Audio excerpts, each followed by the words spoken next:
What's up, everybody? Welcome back to another episode of the Arnies. We are three Academy snobs with nothing better to do.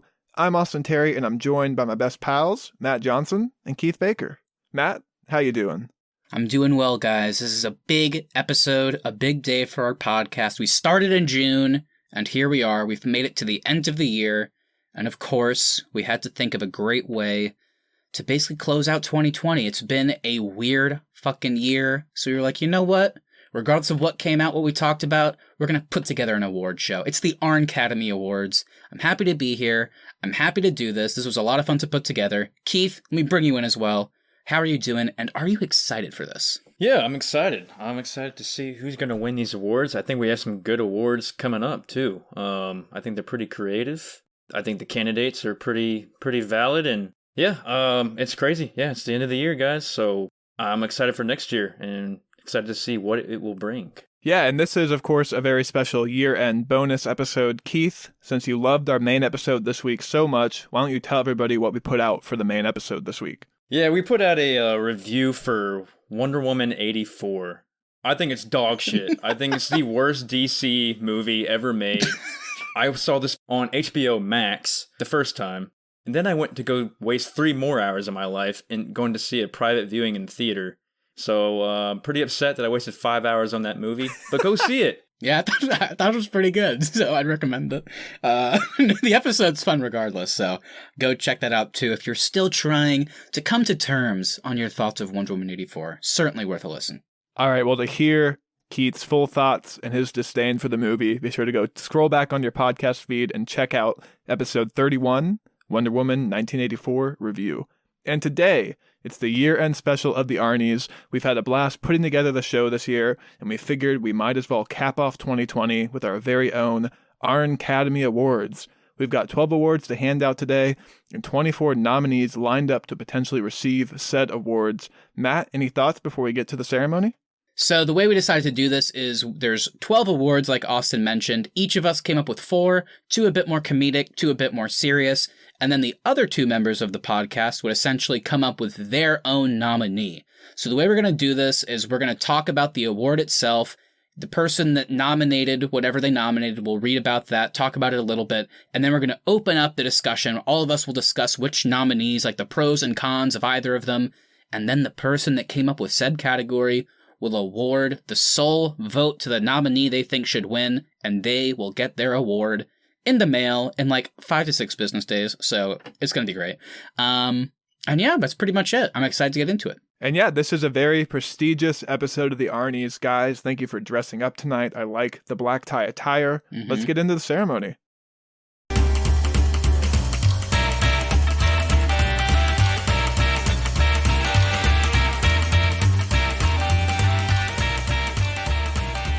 All right, welcome to the first annual Arncademy Awards. Let's kick off the evening with the honorary Mark Hamill Most Improved Actor of the Year. This was, of course, first given to Mark Hamill after improving so much between A New Hope and The Empire Strikes Back. Today, we are giving this to someone who has improved in an actor this year or just raised their game to a point where we can't wait to see what they do next. And the nominees are Kristen Milioti. And Ben Affleck, after years of sleep acting. For Kristen Milioti, first saw her in How I Met Your Mother. Didn't really enjoy her performance all that much. But whenever Palm Springs came out, I really enjoyed it. I thought she really showed off her acting skills. Her and Andy Samberg had a really cool chemistry, along with the other castmates like J.K. Simmons and everybody else. I thought she did a great job, so I think she deserves the Mark Hamill's Most Improved Award. Fair points, fair points. Well, I, of course, nominated Mr. Benjamin Affleck. He's most improved, and yeah, he's been acting for a really long time. He's directed some stuff. He's won some actual Oscars, actually. So you're probably wondering, why the hell is he on here for Most Improved Actor? Well, it's because nobody goes up and down in terms of caring about acting quite like Mr. Ben Affleck, in my opinion. He was doing some good work in the late 90s with Good Will Hunting. He took a fucking dive bomb, just like those kamikazes in the film Pearl Harbor he was in. And he did Daredevil. He did Geely. Wow, what a shit show. And then what does he do? He's like, you know what? I'm going to start directing. And then he starts doing projects like Argo that he puts himself in, The Town. wow, he's back on his game. But then he gets cast as Batman, and things all seem like, wow, Ben Affleck is really here to stay. But after one performance as Batman, he was like, I think I'm done. But he was still in 2 more movies as Batman, and he was terrible. He looked like he was asleep. He was in Triple Frontier, which was an okay movie, but he was absolutely garbage in it. He actually looked asleep through most of it.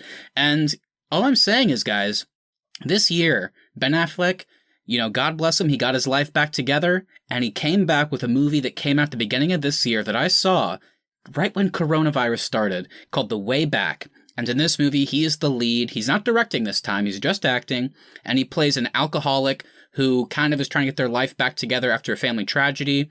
And essentially, he kind of comes across a youth basketball team that he ends up coaching, and he just turned out a fantastic performance. I think Ben Affleck might be back, so that is my nominee. I think he might deserve the Mark Hamill Most Improved Actor of the Year award. Guys, I think it's important to keep in mind the spirit of this award. Mark Hamill was dog shit in A New Hope. He comes back, and boom, he's almost an Academy Award-winning actor in The Empire Strikes Back. Wow. And with that being said, the honorary 2020 Mark Hamill Most Improved Actor of the Year is Ben Affleck! Whoa! Ben Affleck. Ben Affleck. You gotta remember how terrible he is in Justice League. And then to come back, Kristen Miliotti's never been a bad actress. She might have been underwhelming, but to come back the way he did after Justice League and just knock it out of the park with The Way Back, I mean, it's his way back to acting. That's my what it gosh. is. It's Ben Affleck. Oh, Whoa. nice. That's what he was thinking whenever he got the script. He held it up. Oh, this is my way back to acting. And now there's even reports that he wants to be Batman again. Oh my So this gosh. movie, it brought him all the way back around, full circle. He's back to comic book movies. He's happy about Batman again. Man, what a year for Ben Affleck. You're so right. I'm so glad he got this award. We love Kristen Milioti, but does anybody personify improvement quite like Ben Affleck? I don't know. We love you, Ben. We love you. We love you, pal. Please make a good Batman movie. He won't. He won't be Batman again. All right, what's next? The next award of the evening is the Most Damaged by Star Wars Person of the Year. This award was first given to a young host named Keith Baker during our Overlooked Movies episode. Keith was talking about The Grey and how much he liked Liam Neeson. And as a joke, a dumb joke, Matt asked Keith if he preferred Liam Neeson's character in The Grey or Qui-Gon Jinn, and Keith couldn't make up his mind. This is true. I went back to listen to this for the context. And then, to make matters even worse, he couldn't decide if The Grey was indeed a better movie than The Phantom Menace. I guess Star Wars damaged him even more than we thought. But today, we are branching out and looking out at a grander scale of who has truly been the most damaged by Star Wars. And the nominees are John Boyega's precious ego. And Austin Terry. So here's what I'll say. I'm just going to keep it short and sweet before we do our discussion on this, because I need your guys' thoughts here. But look, John Boyega as Finn, we love him. He did a great job. Great performance, no doubt about that. And he's just a great actor. We appreciate all the reasons that he's gone on about, that he basically hates The Last Jedi and I guess The Rise of Skywalker too. But the main thing I'm focusing on here is he can't get over the fact that he thought he was going to be the main character of this trilogy, and he just won't stop bitching about the fact that after the first movie, he kind of wasn't. So John Boyega's precious ego, in my opinion, has been pretty damn damaged by Star Wars, and so he's my nominee tonight. Well, yeah, my nominee is Mr. Austin Terry. As our listeners know, and future listeners, if you don't know, we have reviewed all 9 of the Star Wars movies and also the 2 spin-off movies, Rogue One and Solo.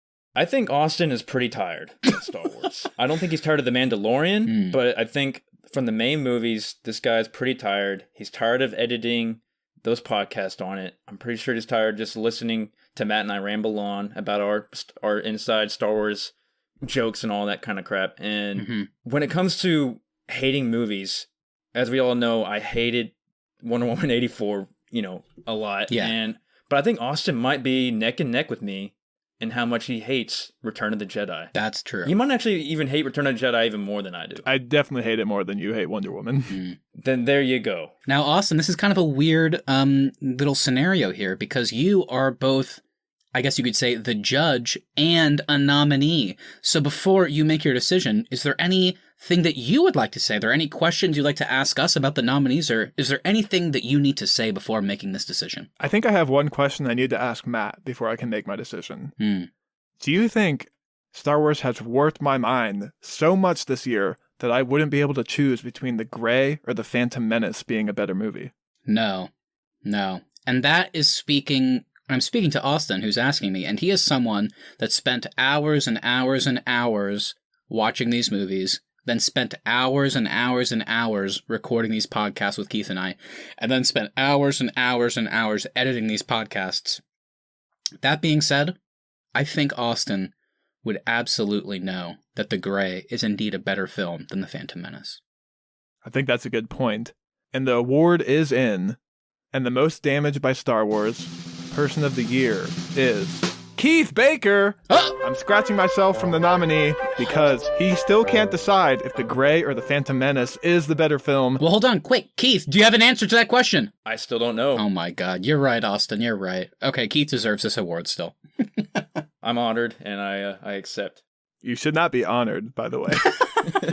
I don't know. You get an award at least. Doesn't matter what it's called. You get an award. Yeah, I'm just honored to get an award. Yeah, that's all you need. Cool. Let's move on to some more exciting fare here.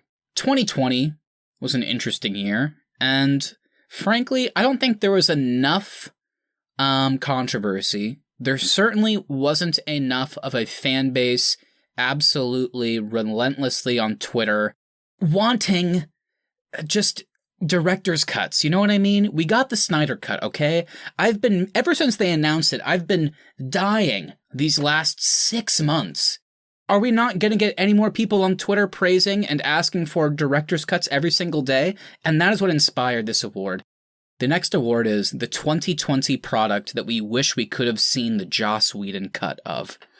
Now, this is our first new award. And Joss Whedon, I think we can probably all agree, did a unanimously praised version of Justice League a few years ago.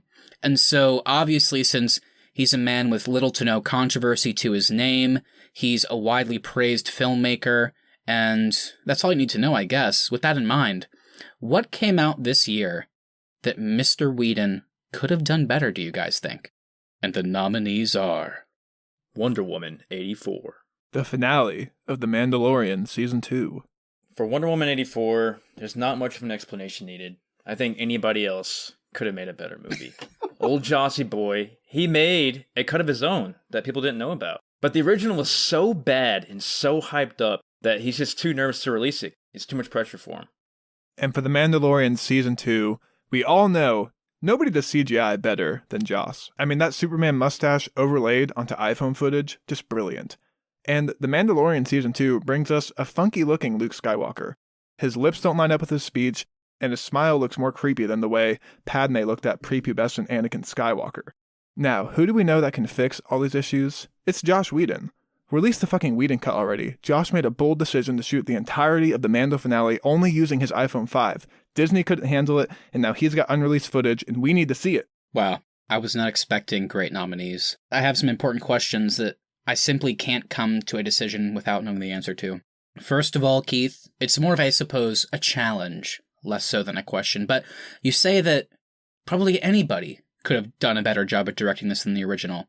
I want you to give me the main reason why not anybody, but Joss Whedon specifically could have made this better. If Wonder Woman 84 is a 5.8 on IMDb, what is Avengers on there? Probably like a 7 point something? You would have to imagine. There you go. That says it right there. That's true. 2 full points on IMDb. Wow. More. Okay. Yeah. I like these points. Now to move over to Austin. You talk about Luke Skywalker, and he didn't look great. That is true. But before we get to that, I would like to know, what actor do you think Joss Whedon may have included in the Mando finale that we didn't get to see in the original version? As we know, Mando's got some pretty cool gadgets. And you know what we really haven't seen from the Mando that I think Joss Whedon could do? We need some crossbow action. We need some bow and arrow action. And as we all know, Joss Whedon has a relationship with Hawkeye himself, Jeremy Renner. Wow. And I think he would bring in Jeremy Renner. And not only would he just bring in Jeremy Renner would score this episode with his brand new album that he just released. No way! Oh my gosh, from that one car commercial? Take your medicine! Okay, this opens a whole new can of worms. I want to know, Austin. I'm not going to ask about the entire episode since he's scoring the whole thing. But for that finale moment, because I imagine the moment itself, regardless of who's cutting it, it has to stay the same. That tearful farewell that Din Djarin and Grogu share while giving him permission to go off with Luke Skywalker. What Jeremy Renner's song, or what's the vibe of the song that he's going to provide for that tearful farewell moment? Well, I'll tell you. Please. First of all, we'll pan in on that trembling, de-aged Mark Hamill lip. Then we'll cut over to Baby Yoda's deep, soulful eyes. Yeah. And then we zoom in on Mando's helmet. And then Jeremy Renner comes in underneath. I never said I was sorry. Cut back to Baby Yoda. Never sorry. Cut back to Mark Hamill. No, no. Oh my gosh. Wow. I closed my eyes for that entire thing, and it certainly painted a picture that seems more interesting than the original. There's no doubt about that. And then, post-credit scene. What? Jeremy Renner's Hawkeye coming to Disney Plus 2022. Oh, the Book of Hawkeye. Wow. I gotta say, this was already a hard decision before you guys started kind of hyping this up, and you've made it all the more difficult. After careful consideration, the 2020 product that we need, damn it, we need to see the Joss Whedon cut of is the finale of The Mandalorian Season 2. Release the Whedon cut, please. Give this guy work. He's never done us wrong. Joss Whedon has unreleased footage and we need to see it!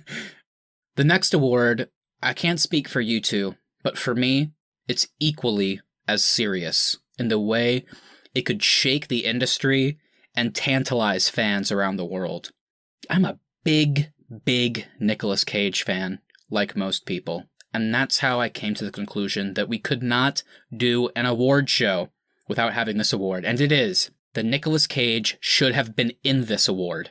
Nicolas Cage is basically the most exciting and unpredictable actor of all time to watch, and frankly, he should have been in even more projects this year. It's probably the only thing that could have made 2020 a bit more tolerable while living in quarantine. So let's break down what Nicolas Cage should have and would have made better this year. And the nominees are the Disney Plus stream of Hamilton. And Sebastian Stan's boring cop character from The Devil All the Time. All right, so let's talk about Hamilton. Many of America's founding fathers appear in this masterful musical.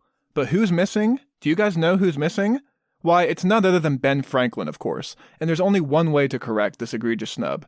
And it's Nick Cage appearing in character as Ben Franklin Gates, singing about stealing the Declaration of Independence. I did not think you were going to tie in the National Treasure franchise to this. We need him in character. We don't need Ben Franklin. We need Ben Franklin Gates. That's a great call. As far as Sebastian Stan's boring cop character, Deputy Lee Bodecker, I think Nick would have been a good replacement for him. And it could have changed the plot of this movie in an entirely different way. It could have been like a Ghost Rider 3. What? A National Treasure 3 all in one. The way you do that is, instead of Carl and Sandy picking up young Arvin, you get Nick Cage. He does not die. Yeah, Arvin does not kill him. He ends up picking up Arvin before Carl and Sandy do on his motorcycle that he has in Ghost Rider. Picks Arvin up and then says to him, "We got to drive to D.C. to kidnap the President of the United States of America." And then Arvin asks, "Is Riley going to be there?" And the credits roll. Wow! You guys are both setting up amazing... Hold on. You guys are both setting up not only better films, unequivocally in my opinion, but the franchise potential for both of these is just out of this world. So, I gotta ask, Austin, obviously, with Hamilton, we're dealing with a real-life material here. What is the means in which Benjamin Franklin Gates is able to be a part? Are we looking at a time travel situation, or how is this possible? We are looking at a time travel situation, but it's not really more of a real modern day situation. It's more of a Disney, they're a franchise. They're a big corporation. They're always looking for ways to tie things together. This is more of a way to market National Treasure 3. And who better to do so than bringing in Nicolas Cage to the biggest musical of all time, playing arguably the biggest character of all time, Benjamin Franklin Gates, in one of the most beloved franchises of all time, National Treasure, crossing over the universe of Hamilton with the universe of National Treasure, tying them together. We're now looking at a multiverse. I love that. I love that. I mean, speaking of multiverse, we have to talk about what Keith mentioned with... there's so much to say, and every single thing is positive, if I do say so myself.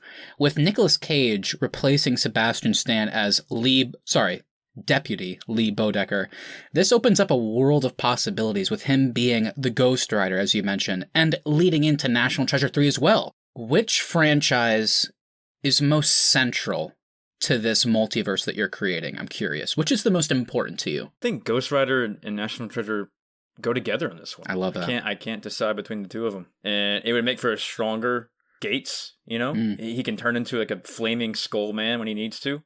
And young Arvin will be there with him with the revolver. I think what it comes down to, I'm almost ready to make my decision. I just have one more thing that I need to know. Keith, you talk a lot about how Nicolas Cage could really add to the Devil All the Time. But I didn't notice too many changes to Arvin's character. And I'm curious... since he doesn't kill Lee, after spending a lot of time on the run essentially with him after he kills Robert Pattinson's priest character, they're probably going to have to, I suppose, maybe change their names to evade local authorities. Wouldn't you agree? Sure. And I'm so curious. I know with your mind for franchise potential, I think I knew where you were going. Does Tom Holland as Arvin's character, does he change his name to Uncle Ben Parker?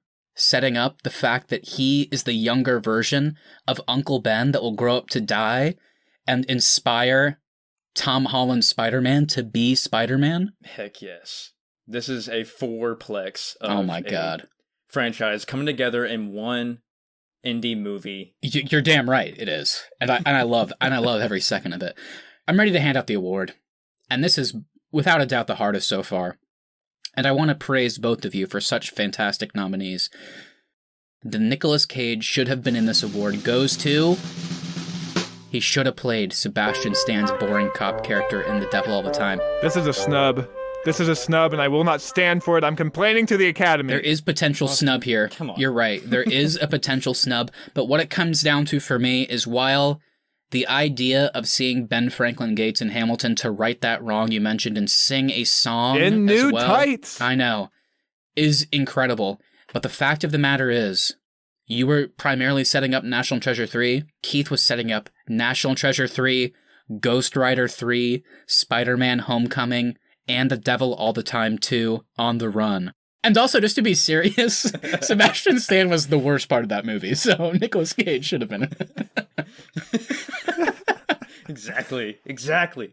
All right, our next award, it is the most likely to be called a Cunt by Billy Butcher award. There's nothing more powerful in one's arsenal than to tap into your inner Billy Butcher from the boys. Let's see who deserves this award. I think we have some good nominees here, and the nominees are... New Line Cinema executive Cale Boiter. And Jesse Eisenberg's Lex Luthor. So Cale Boiter's a cunt. There's no doubt about it.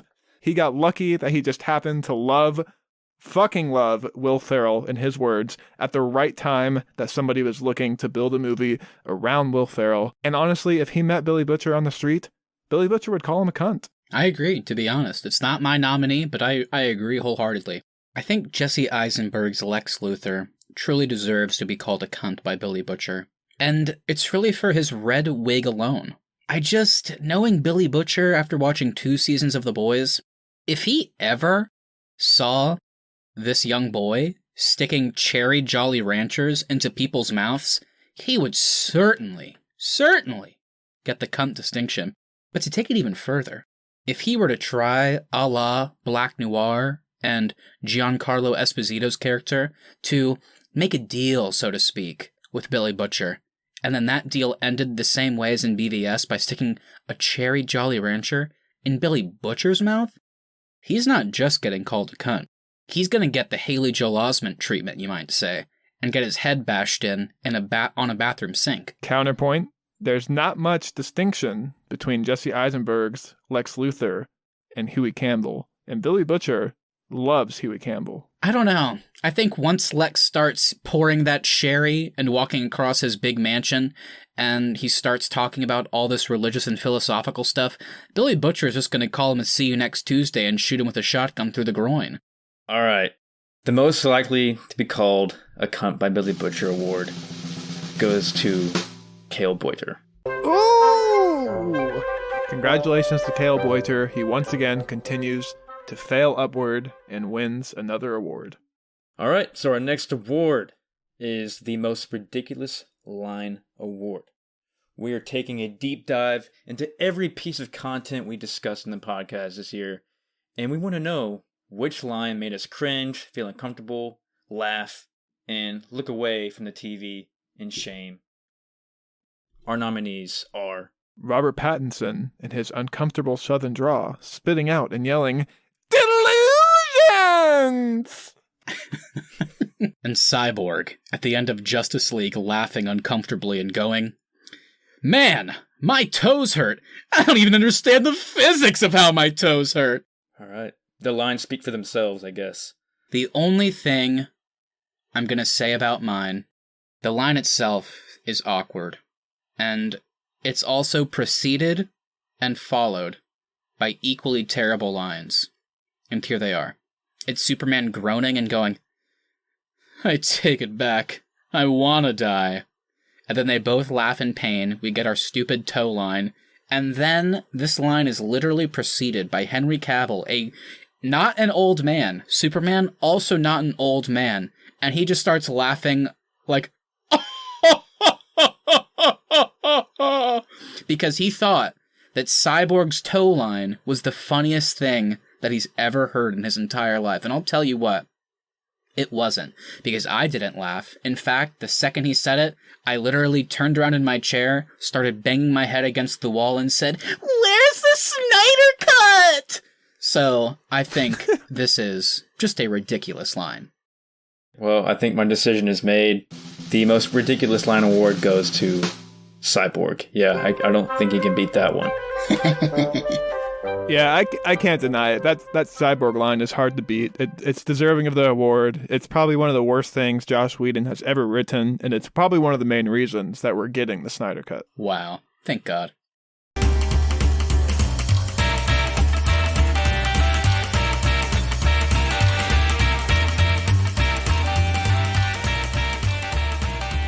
These comical awards have been fun, but let's move into some more serious subjects. Keith, start us off with our first serious award of the night. As you all know, we've taken a look at several TV shows and movies as part of our bonus series reviews. We've done The Boys Talking to Boys. We've done The Mandalorian, The Mandos Talking to Lorians, and we've done Tenet and a couple more. Those can be found on our podcast feeds. Go check them out. But which character from these were the best, do you guys think? And the nominees are Ahsoka Tano from The Mandalorian Season 2. And Robert Pattinson's Neil from Tenet. How could we not mention Ahsoka in this category? Not only is her episode the best of the entire series, she also brings us a totally new style of Jedi fighting and almost makes me interested in the Star Wars prequels again. Talk about a way to introduce a new character. And then, boom, we also have a brand new series tied to her character as well. I mean, come on, she's got to be the best character in any of our bonus series this year. I would agree, Austin. Until a little film called Tenet came out, with one character simply called Neil, played by the delusional Robert Pattinson. And I gotta say, that hair alone, we talked about Lex Luthor earlier, about his hair alone, he deserved to be called a cunt by Billy Butcher. I would say Robert Pattinson as Neil, his hair alone, it's just dripping with so much sex appeal that we have to give him this award. I gotta say, Ahsoka Tano's hair, where was it? It was just tentacles. I personally prefer Robert Pattinson's little mop. And also, he was just so damn cool, okay? He was the coolest cat in the entire film. And he's going on this movie, he's like, I don't know what's going on. Guess what? Boom. He does know what's going on. Hey, John David Washington, are you confused? I don't have the answers. Oh wait, boom, I do. You've been my best friend for years. Holy shit. I don't know if we got a cooler character in the year of our Lord, 2020. than Neil from Tenet. Neil certainly is a sex god in Tenet, but Ahsoka Tano makes 3 of the worst movies ever made interesting again. It's got to be her. That's a fair point. But you know what else I would say? Until I saw Neil from Tenet, I never wanted to see Robert Pattinson as Batman. But by golly, after that one performance alone, and that beautiful character work that he did, and as cool as he was, as good as he looked, I was like, give me 12 Batman films with Robert Pattinson. I'll watch them all. Ahsoka Tano was the first time I had fun watching Star Wars all year.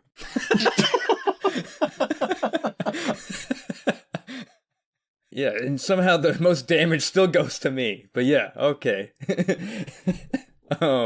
The best character in one of our bonus series goes to Ahsoka Tano. Nice. We all know I'm the Star Wars fanboy, the 3 of us, as I've been called. And I thought that was really cool that they brought her in. And I thought Rosario Dawson did a swell job of playing her. And I'm really excited to see more of her character in the future. And speaking of Rosario Dawson, she could probably fall into this next category. Our next award tonight is the best casting of 2020. We got to shout out some people from this year that we thought were perfectly casted and knocked it out of the park with their performances. And the nominees are Bill Burr as Mayfeld in Season 2 of The Mandalorian. Anthony Starr as Homelander in Season 2 of The Boys. Bill Burr, man. I think he's proved himself to be a pretty good actor. And we see that in The Mandalorian.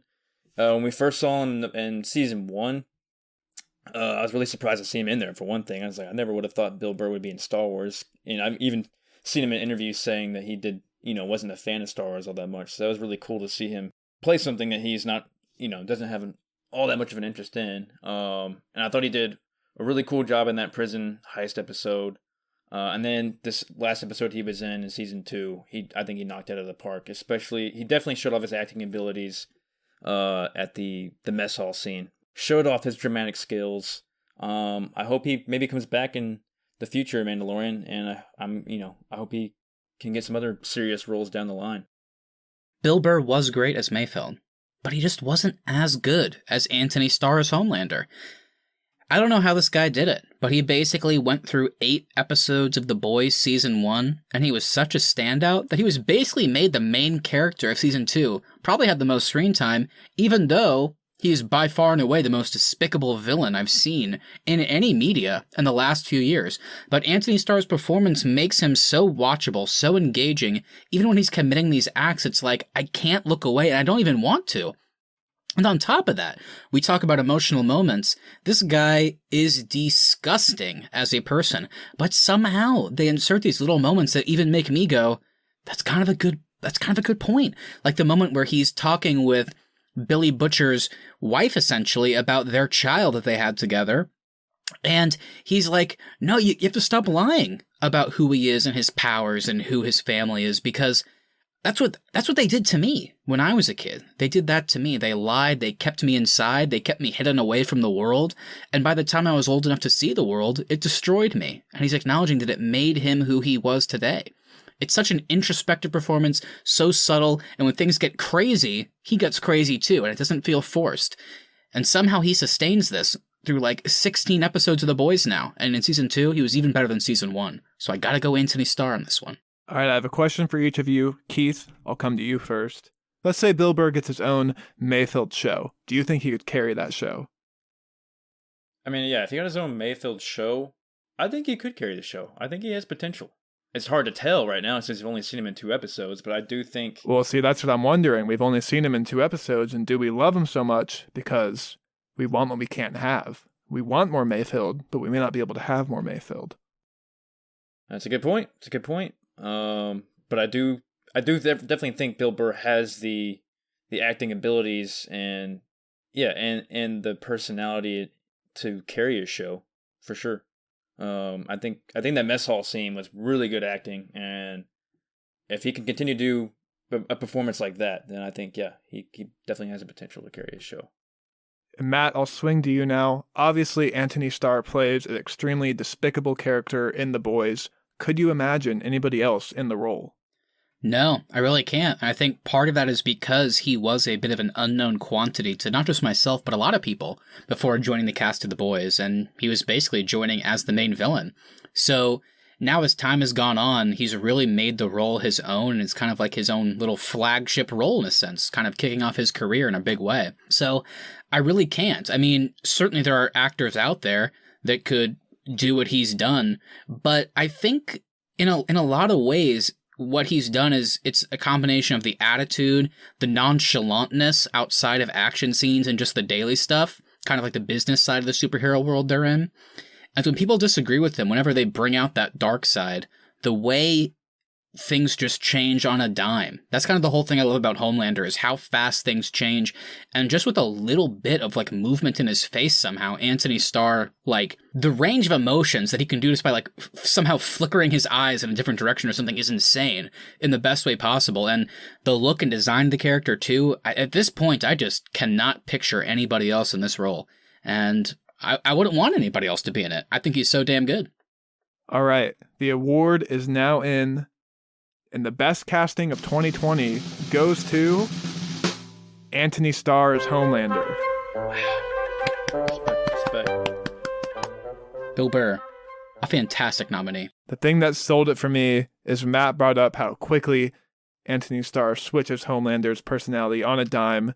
He does that, I think, better than anybody working today, and I could not imagine anybody else in that role as well. Anthony Starr is badass in The Boys. Can't wait to see season 3. The next award we have to give out today is the best visuals. And I think it's fitting that I'm handing out this award tonight because I think I'm kind of the visuals guy of the podcast. It's pretty self-explanatory. But what came out in 2020 that was the best looking thing from the CGI department? And the nominees are The Boys Season 2. Tenet. Yeah, I think The Boys have some awesome visuals.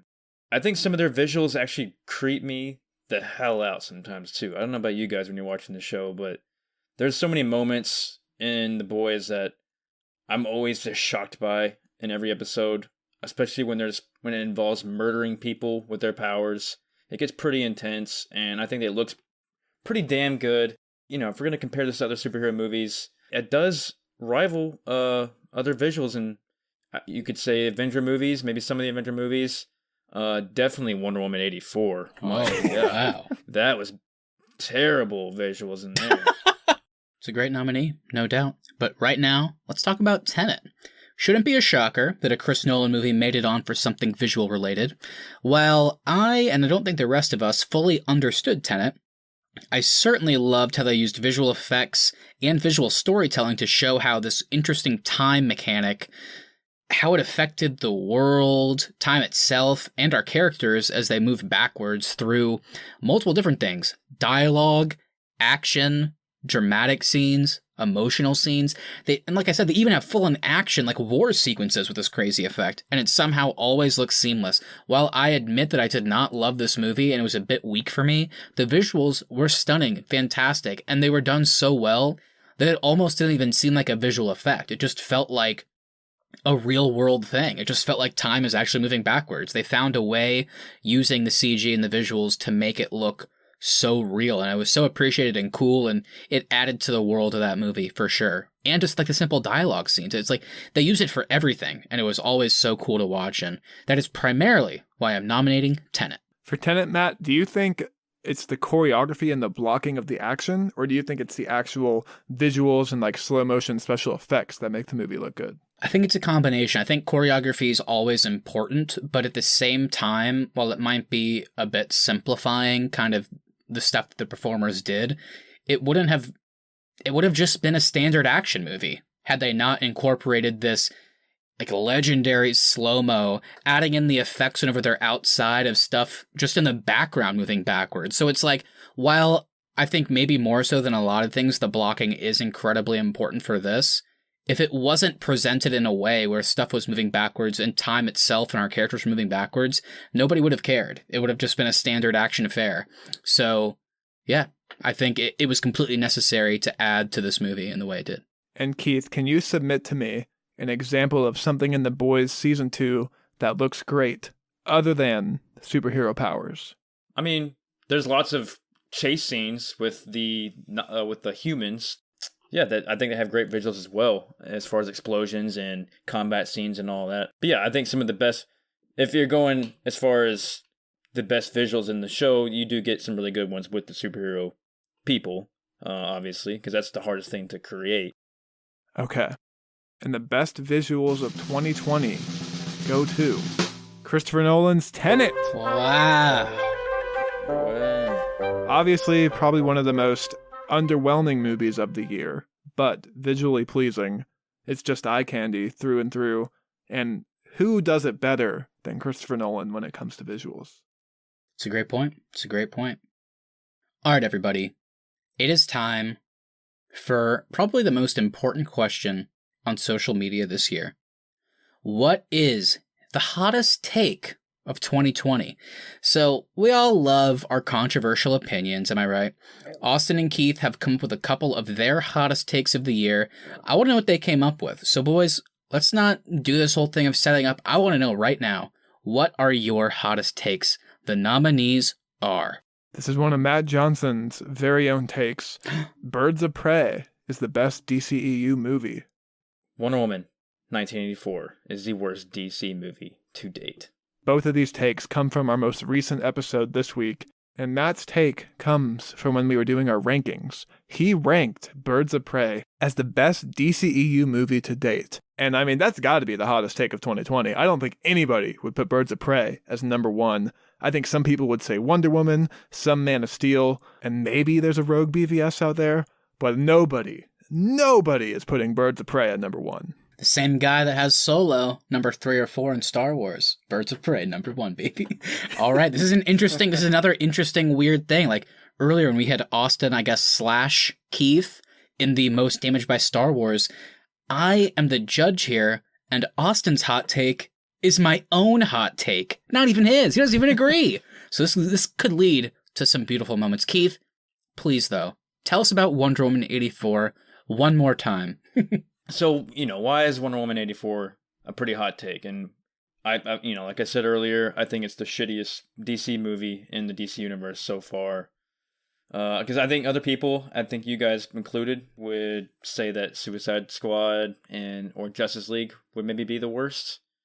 But I'm just not seeing it. I think I'd rather watch Justice League over Wonder Woman. So, Austin, since I guess you are arguing for me, I want you to give me the primary reason that Birds of Prey, in your opinion, that my opinion, makes it rank above some of these greats, like Wonder Woman and Man of Steel. If I'm entering the mind of Matt Johnson, right, what do I think? What do I think makes Birds of Prey the best movie in the DCEU? I think he has a lot of fun with it. I think he likes Margot Robbie as Harley Quinn. I think he likes the villain, and I think a lot of the comedy works for him in this movie. That is true. That is true, just to be clear. Keith, I have 2 questions. One is a wording question. You say Wonder Woman 84 is the worst DC movie. Now, when you say DC, are you including all of DC, meaning not just the DCEU, basically any movie that has ever come out under the DC banner? Is that what you were saying? I'm thinking more recent, like DC Universe movies. Okay. All right, good to know. So with that in mind, I need to know specifically. I'm not going to do the whole list, but I want to know from you, why is Wonder Woman 1984 worse than Suicide Squad? Because I was actually entertained with Suicide Squad, even though the story wasn't all that great. I thought they did a lot better job with the characters there. It was kind of new for me. I didn't really know too much about the Suicide Squad. Joker was good in it, even though he was only in it for a brief stint. Harley Quinn was badass. Everybody else is a little weaker. But Wonder Woman 84, I think, just completely shit the bed. This might be the hardest one. Yeah. I mean, obviously my take of Birds of Prey being the best DCEU movie is a hot take. But even though I personally disagree with Keith, Wonder Woman 84 being the worst is also obviously a hot take. And I can't believe it that Keith is somehow kind of all I'll say is I disagree, but I understand where he's coming from, because he was at least entertained by what was going on in Suicide Squad. Maybe it was bad, but it entertained him, whereas Wonder Woman just left him bored for 2.5 hours. And Austin has the monumental task of his hot take is mine, not his. So I'm going to ask a bit of a controversial question. We'll see where this goes, but I just want to know it for my purposes. Austin, I liked how you submitted mine, and you did argue the points that are indeed why I find it to be the best. But I want to know, if you had to have submitted a hot take, I just want to make sure I understand your taste as much as I think. What would have been one of your hot takes, do you think, that you would have submitted? I mean, I think it would have had to have been that Slave 1 doesn't look that cool in The Mandalorian Season 2. That would have been a good one. And now I feel like Austin and my mind are a bit more closer to melding together. So now I feel like I understand him as he clearly understands me. Matt, let me make this a little easier for you. Please, Matt. please, I'm struggling. Our very own Keith Baker thinks Suicide Squad, the movie led but then snubbed by Jared Leto, is a better movie than Wonder Woman 1984. He also thinks Justice League, the movie that is Frankenstein together by two different directors, has Superman with iPhone footage in it, is a better movie than Wonder Woman 1984. Well, not much better. I think they're all three pretty shit. You said it, Keith. You said it. But Wonder Woman 84 is the worst out of those three. The purpose of this award was the hottest take of 2020. And here's where it comes down to. The hottest take of 2020 is, it's that Wonder Woman 84 is the worst DCEU movie. There are people out there that are disappointed by Wonder Woman, but I don't know if there is a soul that thought it was worse than Suicide Squad. So Keith gets the award for the hottest take here. Let's leave those hot takes behind. It's time to just talk about simply the best thing to come out in 2020. I want to talk about what we think is pretty universally loved, certainly by us, but also just everyone, I guess. We won't distinguish between TV or movie or whatever you guys want to pick. I just want to know, what is the best thing to come out in 2020? The nominees are The Mandalorian Season 2. Palm Springs. Not to take away from Mando Season 1, as I equally enjoyed that one, but it is 2020. And you know, when I'm thinking about the series, I'm gonna go roll back to 2015, before the new Star Wars sequels came out. And I was thinking, you know, they should have left the franchise as it was, stopped at Return of the Jedi. They should have stopped there. But at the same time, I was excited to see what they would do with the story, what they would do with the characters, Han, Luke, and Leia, and all that. But just like Obi-Wan to Anakin, they failed me. But with Rogue One, Solo, and Mando Season 1, there was a new hope. Oh. And in 2020, with Season 2, I was not disappointed. Very entertaining. This series this year, you know, has been my favorite thing to watch and look forward to every week. Sad it's over. I'm really looking forward to Season 3. I think the writing, the acting, the directing are all excellent. And they bring something new to the table while still keeping the old nostalgia of our old Star Wars universe alive. Was there a movie more perfect for 2020 than Palm Springs? I think not. In a year where every day feels the same, literally every fucking day feels the same, Palm Springs unintentionally took that very premise and turned it into a hilarious, heartwarming story that works on so many levels. There was a way for this movie to have bombed hard. Honestly, it probably should have. In other hands, it definitely would have. But Andy Samberg, Kristen Milioti, and Max Barbaco brought us a good time from beginning to end. It's so fun, it's so smart, and it's so charming. It is the best thing to come out in 2020.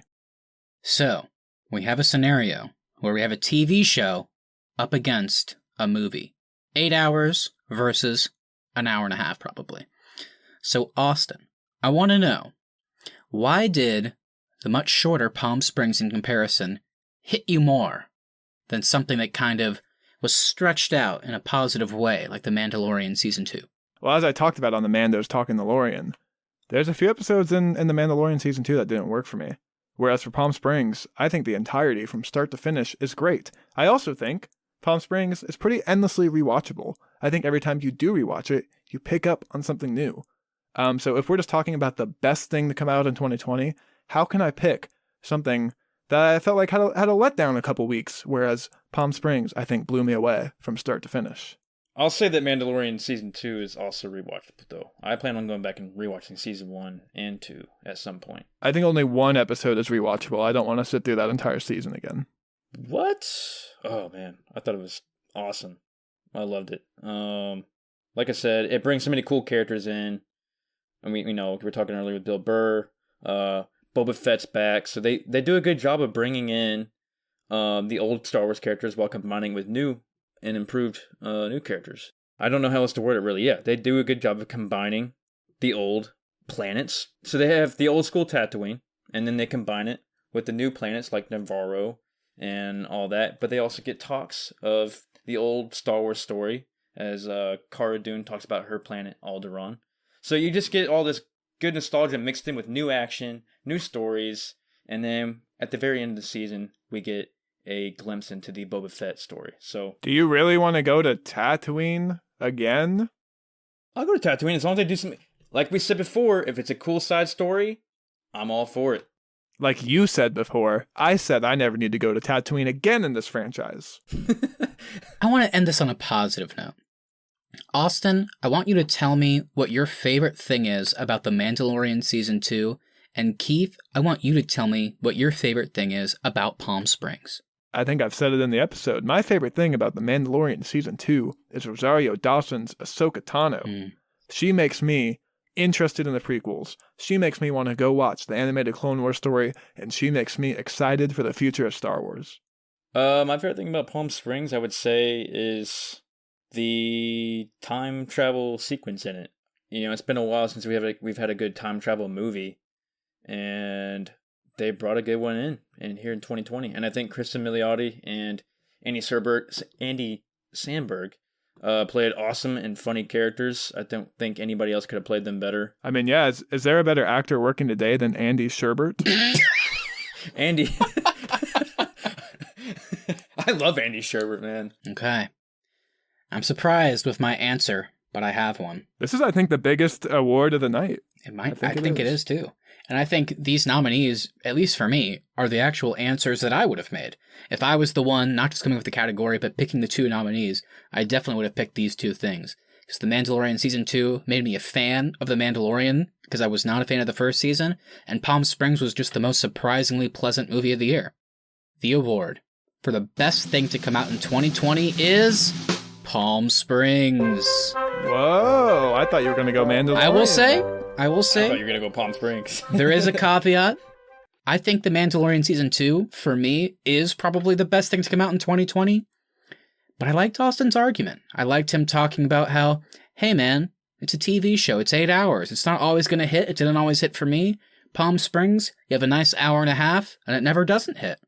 And I think that was a pretty good point. I had a blast with both of these, but I liked Austin's argument, so I'm going to give Austin and Palm Springs the award on this tonight. And I'll even add to Austin's argument, Mando Season 2, why I think it's the best thing to come out in 2020. I'm with you guys on Palm Springs because Mando Season 2 is really kind of directed more for Star Wars fans in general. But Palm Springs could be for anybody. And yeah, I mean, yeah, look, I'm making jokes at Keith. The Mandalorian Season 2 is great. It's my favorite, one of my favorite shows to come out in 2020.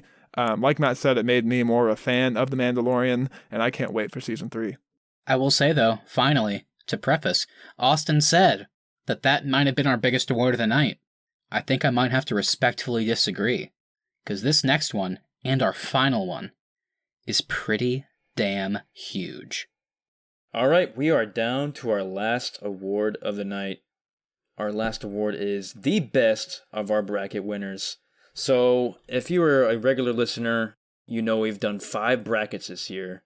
So we've done 5 brackets of the best food movie, the best movie score, the best Halloween movie, the best sports movie, and the best holiday movie. So each time we've pitted 12 movies up against each other and ended up with one winner. Now we're going to take the 5 winners and decide once and for all which is the best bracket movie. And the nominees are, so far. And the nominees are, for food, we got Chef. For score, we got Interstellar. For Halloween, we have Scream. And for sports, we have Warrior. And for holiday, we have Klaus. Well, this one's our only different one, you know? We have more nominees than the others, and we're all voting this time. So, I guess the first thing we gotta say, just the final little preface is, as we discussed, just so the audience knows, it's not like we're going, is Chef a better food movie versus Interstellar for being a better score? We just said, screw the criteria that we came up with the winner. We're just looking at these 5 movies, and which is the best movie. Not looking at anything specific, just what is the best out of these? So does anybody have any burning kind of like what their pick might be, or an idea at least? Oh yeah, hands down, easily for me, the best movie out of these 5 is Warrior. Ooh, no, sir. Warrior, for me, is endlessly rewatchable. It's one of my favorite movies ever made. I love Tom Hardy in the lead. I love his counterpart, Joel Edgerton. I think the writing is brilliant. I think the story is so heartwarming. It's the only movie that genuinely makes me tear up every single time I watch it. I think the fights are brilliant. I think it's so brutal. Everything about it I love and I think is a perfect movie. Very passionate, very strong, very beautiful. Here's the thing. Chef, as we know, sucks. Chef is way better than Matt ever gives us credit for. I do actually really love Chef. Interstellar, I don't know if it has I don't know. A bit disappointing for me. I'm in this weird little state where I'm trying to think about Warrior, Klaus, and Scream, which, funnily enough, were all of our holiday-themed ones. I love Warrior, but the reason I gave Austin that immediate I don't think so response is, while Warrior is great, and it's certainly emotional, I just think the range of emotions, the craft of the filmmaking, the way it's shot, the character development, I just think there was more to it and more payoff in Klaus. And I've seen Warrior so many times. So many times. Klaus, I've only seen once still. I've still only seen once whenever I randomly watched it on Netflix and was like, hey guys, I randomly watched this. It was really good. Let's put it in our bracket last minute. And it won. And I think, while I love Warrior, it's kind of weirdly, it's like a flashback to our holiday bracket because our final pair-up was Klaus versus Elf. And I have more nostalgia and feelings for something like Elf in that scenario, and in this one, Warrior. But the same argument for why I gave Klaus the win is, I just think, while everything Austin said is true, I think Klaus was just the better movie from a craft perspective, characters, and all. Yeah, it hit me so hard. I cried too, just like I cry in Warrior. I don't cry in a lot of movies, and I just thought it was pretty pitch perfect. So it's going to be one I watch every year, and I'm going to recommend to everybody, and I don't know. So Keith, before you give your answer, I want to know, are you kind of thinking that one of the ones that we have said is what you're going to go with? Or is there an outsider choice, do you think? Well, before I say out of the two that y'all chose, which one I like better, I'm going to say another possible strong one. And while there wasn't really a criteria for this one, I'm kind of making up my own criteria for it. And I'm thinking Scream is actually a pretty strong candidate. Now, is it the better movie out of Warrior and Klaus? Obviously not. But we're also trying to find the best of our bracket winners. And Scream made it to the top of our bracket pretty fast in the Halloween bracket. I would almost disagree with that, Keith. I think Warrior and Klaus ran to the top pretty quickly in those brackets. Whereas for me personally with Scream, I never going into that episode would have thought I would have ended up voting for Scream to win. And I did. If we're talking about our craziest bracket win, it's no doubt Scream. Because I still remember when we recorded that, I literally had this whole tangent where I was like, okay, we made it to the final, Austin. I'm not even like doing like a bit. Whenever I said it, I was like, okay, Austin, like you can cut this out because it's going to like ruin the show. But I mean, we all know it's going to be The Shining.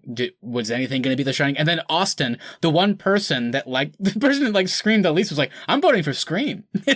I think it's the best. It's the best Halloween movie. So yeah, Scream had a pretty good fight. Well, I think you're right, Austin. Warrior did rise to the top pretty quickly.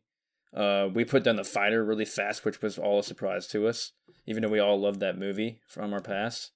And Klaus made it with a pretty easy fight, I guess. We had a couple that maybe were controversial, but But I think Scream had the hardest pass. So I'm saying I like where Keith is going with this. I like it too, think I we gotta may say. almost have to rephrase this award. I think we may have to call it the biggest bracket surprise of 2020. And if we're going to go that way, we got to give it to Scream.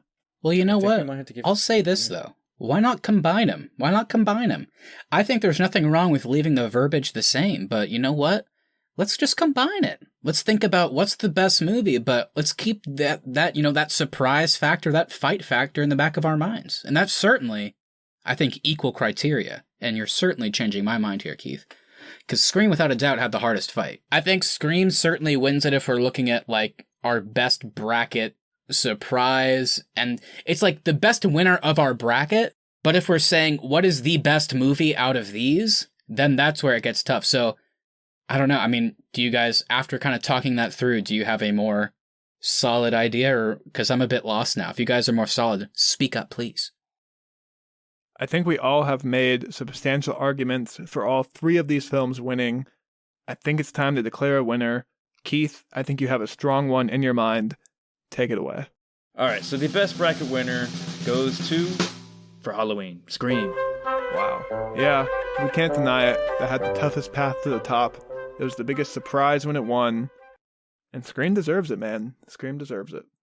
Well, come next year, we're going to do the same thing with just these couple nominees, and then we're going to get to our last one where we're going to have to debate like 10 or 11 movies. So we only did like half a year's worth this time, so next year's going to be tough. And I guess we can say it right now, why not? We're taking a month off from the brackets, but we are back in full force in February, and it's time for some rom-coms. It's going to be a good one. So we're going to start wrapping this up, but guys, this has been a blast this year putting together this podcast. I personally have had so much fun making the Arnies, and I kind of want to know what have been y'all's favorite episodes of the year. I think definitely the bracket episodes have been some of my favorites to do. Something about the debates is just fun to me. The competitiveness of it, and I like the surprise factor at the end of like who makes it down to the top. But being said, I have enjoyed our breakdowns of the Star Wars movies, Mandalorians. Oh, we know, Keith. Yeah.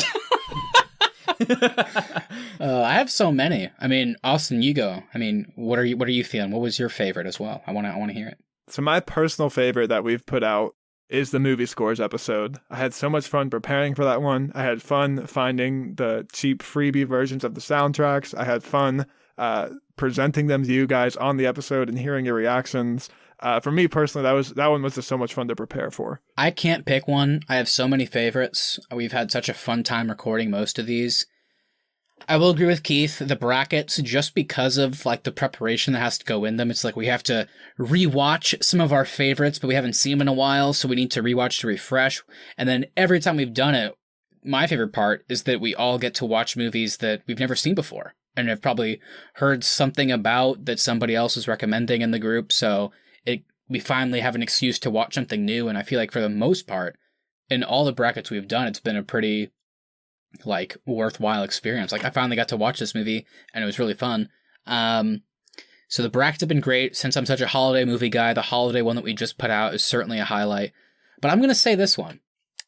I think I always try and go with funny. And I think one of the funnier ones we've put out, certainly, probably with quarantine and everything crazy going on this year, which we got to thank it a little bit because we wouldn't have probably started this podcast without it. It finally gave us that push to do it since we've been wanting to for so long.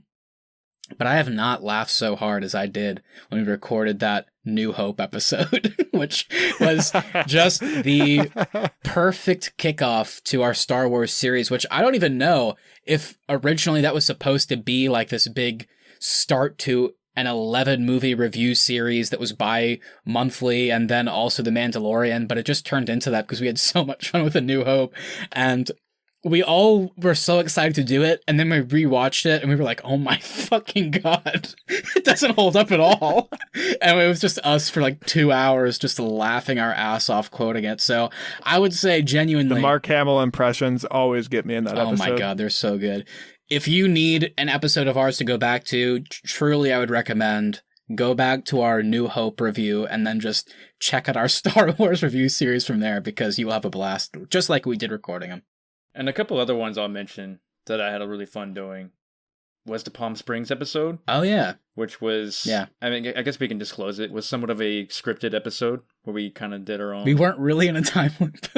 Or were we? Oh, Maybe they'll have to find out. I will say, we have more of those planned for 2021. I think we're hoping to do more of those kind of scripted, fun type of reviews that kind of focus on an aspect of the movie. So expect those next year. They're going to come back in a big way. And one other one I'll say was The Devil All the Time. And there's a reason why that one was one of my most fun ones.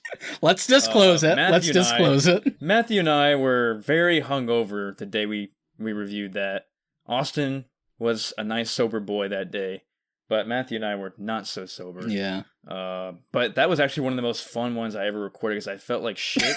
But for some reason, that movie was like the perfect movie to review when you feel like shit. Well, the funny part about it was I can't remember the whole like how the events unfolded chronologically, but basically Keith and I got really drunk the night before, and then we recorded the episode the following morning. And at some point, I think I told Austin that Keith and I were drunk, and then he was like, okay, that's funny, but don't ever do that again. Let's not do that. And then Austin actually edited the episode, and he was like, holy shit, it's so good. So we haven't been drunk for any of the other ones, but certainly if you want to go back and listen to that one, I think I held it in pretty well, but Keith, you might notice some things, but it was a fun episode. Well, and another one I'll mention just because I think we had a lot of fun preparing, and I think one of the ones I was most excited for to get y'all's opinions was our Bly Manor episode, because that one dropped on a Friday. We recorded on a Sunday. We had to binge the entire season on Friday and Saturday, and I was so excited to hear what you guys thought about that season when we started recording. That was our weirdest one because, yeah, like we've talked about with the brackets, basically what happens is we decide, and because of the way we started this podcast and knowing the holiday season was coming up, we basically had 3 months in a row where we knew what the bracket was. It's going to be Halloween, it's going to be sports for Thanksgiving, and then holiday movies. So it was pretty easy to list them out, and we basically each took the month leading up to watch those movies.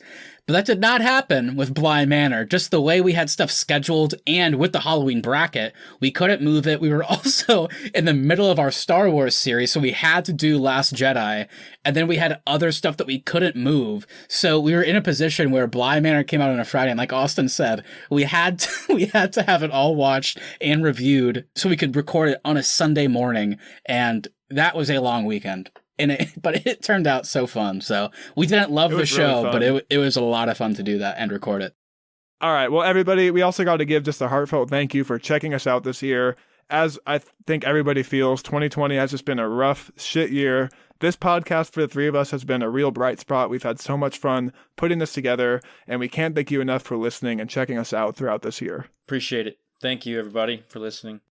Yeah, truly. Just thank you for checking us out and following us and sharing us and interacting with us, any of those things. We have truly had a blast, and it's just fun to talk about the things that we want to talk about. You know, I mean, we started this podcast because we've been best friends, like we said in our first trailer, for 13 years now, and we just found ourselves talking about bullshit like this so much. We were like, look, we're not doing anything else this year with living at home and all that. I mean, let's start a podcast. We've joked about it before, and we finally did it, and we've truly had a blast preparing, recording, and making this happen. And it's been genuinely, even though we're still kind of growing, it's been really, really damn cool to see people besides us, like, actually want to listen. So thanks for listening, and I love you guys, obviously. Not the audience. I love you guys too, but I'm talking to Austin and Keith right now. So, but I love you all. But this has been a blast. I'm glad we finally did this. I admit when we first started, and Austin sent us the first image in the website, I was totally excited, but I wasn't anticipating that it would become this much of a thing. And it has become way more of something than I ever thought it would be. And we're still so new. So it's genuinely crazy just to look back 6 months. I did not think we would be where we're at. And I cannot wait, like we've said, for 2021, which will be our first full year. We genuinely have so much planned. It's going to be a blast, and I cannot wait. And we are, of course, continuing to work to improve this show as we continue to go through 2021. And if you want to make sure you never miss any of that content coming up in 2021. Please make sure you hit that subscribe button. And also, if you wouldn't mind sharing us with a friend, that really is the best way to help us continue to grow this show. We really do appreciate that. At the Arnies is our social, and the Arnies.media is the website. We will be back on Tuesday for the start of 2021 and also the start of our newest series, Daniel Craig's James Bond. Yes. Oh, man. I'm so excited, dude. I'm so excited. As we talked about with our Star Wars series and our MCU one coming later in 2021, I love these little kind of just series we can review. It's just so much fun. And Daniel Craig Bond is going to be a fun little lead up to No Time to Die, which again, maybe it'll come out. Who the hell knows? But either way, we'll have a fun time doing that. If it does come out on streaming, we'll definitely have some directors angry. Exactly. We have the sound. Speaking of streaming, we're also going to be reviewing The Sound of Metal in a few weeks, the Amazon Prime original movie starring Riz Ahmed. And like we've mentioned leading up, our next big series and review, a la The Boys Season 2 and The Mandalorian Season 2, is we will be reviewing each and every episode of WandaVision as it comes out. So it's going to be fun. We have lots of MCU, Star Wars, and Disney Plus content. So it's going to be a big year for all the shows, movies, and everything in between that we're going to talk about. Go check us out on Instagram at the Arnies. Feel free to direct message us your thoughts on this episode, all of our other episodes of 2020, and future episodes coming up in 2021. James Bond coming up, like they said. We got WandaVision. I'm excited to review that. And Happy New Year, everybody. Happy New Year. I'm looking forward to it. Yeah, Happy New Year, and we'll see ya on Tuesday. Can we go back and vote for Klaus? I think I want to vote for Klaus, actually.